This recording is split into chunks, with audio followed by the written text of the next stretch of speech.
Esta persona grabó algo aterrador en su cámara de seguridad. Veamos.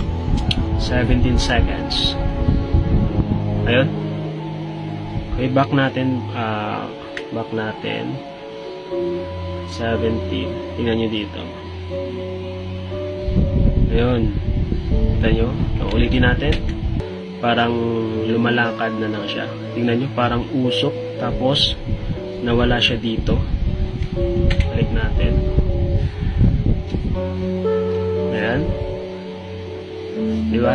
Sa mga hindi pa naniniwala na may mga espiritu talaga na gumagala sa bahay natin, sa labas man o loob ng bahay. So ito na, pinakita ko na.